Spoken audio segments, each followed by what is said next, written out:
When David and Guillaume got back in touch about making Detroit, I wasn't terribly surprised they decided to make it because the fan response was so intense. So it makes sense that they would choose to do that after the enthusiasm. It was a challenge, and it was just an interesting thing to get my head around how to approach this character now as a different, much older person, and whether or not she had changed. And I'm very happy to say that with Detroit, I've had the opportunity to see Kara grow so much more than I ever expected. You do the housework, the washing, you cook the meals, and you take care of... God damn it, where the fuck's the rat gone now? Alice! Alice! I mean, she starts out essentially how she does in Kara in a very, not robotic, but, you know, android other way, and getting to take this journey where she becomes more and more human as it goes on. You know, and as an actor, that's a wonderful exploration in every way, whether it's how she sits, her posture, how her voice changes, how emotions change, and how much emotion is based on things like empathy and social experience. And so having, you know, as much material as I got with David to have this huge, nuanced arc was really incredible. Why couldn't we just be happy? This experience has been quite different than the experiences I've had shooting film or TV or doing theater work. I have 83 dots on my face and a really flattering black wetsuit type thing, and you're jumping around with props, and it's kind of like being a 10-year-old imaginative kid, which is fun. There's 80 cameras around us. It's already lit.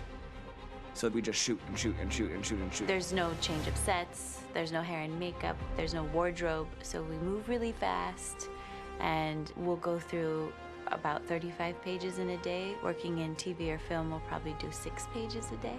It's kind of acting boot camp. It's like working out constantly. I mean, you're doing this thing, and then you got to do something that's completely other back to back to back. And so that kind of process of working is very challenging, but it's also very exciting because you just have to keep coming up with new ideas, and your head goes all over the place because you're trying to keep track of basically 4 different storylines for each different response. You shot that girl, for fuck's sake. It was a machine that looked like a girl. Yeah, I know what I should have done. I just told you I couldn't. All right, I'm sorry. The fact that David Cade, he's telling like many stories interwoven from beginning to end is super complicated and super impressive, and I have no idea how he keeps it all in his head. He's not just the writer or the director who's seeing this from the outside eye, he's also thinking about the player walking through this space. You know, only somebody who really, really loves not the work, but like these characters and these stories and cares about doing something meaningful would invest that much in it. And it's always inspiring to work with somebody who cares that much. My experience with motion capture is this one. And I found it sort of terrifying in a way, because they said the computer's gonna build you. But then, as we got into it, I realized all the elements of it were still artistic. I just dipped into a really brilliant setup here. I've never seen anything like it. And this won't turn me into a product because I was playing a character. So it's wonderful. In the game, Detroit comes back because of a revolutionary industrial rebirth. And there's no reason why that can't happen in Detroit, because they have such tremendous infrastructure for millions and millions of people who can very easily support, you know, a new industry. The city is really strong and resilient, but the city has also been through so much. You see the damage. But it takes that time of kind of rebuilding and reinvesting into the city that I think is happening slowly but surely. The potential of Detroit as a city is something that this game does a lot of justice to, because it would be easy to look at Detroit as some place that used to be, and that's not the case. This game provokes a lot of conversation and reflection on our potential near-future engagement with machines. That's what we are to them. There's merchandise on display in a shop window.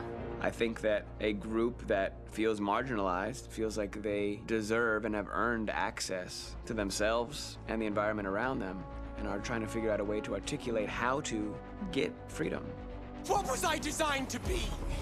Their slave? Their toy? It plays with your comfort levels. You think that this is fine, you're comfortable with it, until something blurs the line and throws you off, and now Do I feel differently about whether this should be allowed? Should it be banned? Should it be encouraged? You're gonna ruin our lives, and for what? For a bunch of machines? They are not machines! They are alive! I'm alive! You're alive!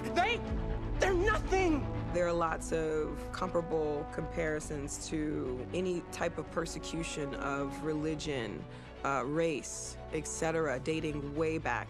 It can't just be a video game where you shoot 'em up or where people make these choices to do whatever. I think that's the whole point. You have the choice, and you can either choose to go in one direction with your character or another. And I think that's going to be very telling about the gamer. Very telling. I think there's going to be a really strong reaction to this game, which has such a strong perspective. I'm that much more proud of it now to get to be a part of it because it's important. In this game, you're actively building and designing the character through not just what kind of shield does he have or what color hair does she have, but like their temperament and the way they deal with problems. The different endings to this game are so radically different based off maybe seemingly insignificant choices in the moment, but like life, they all add up. And can't play life again, though.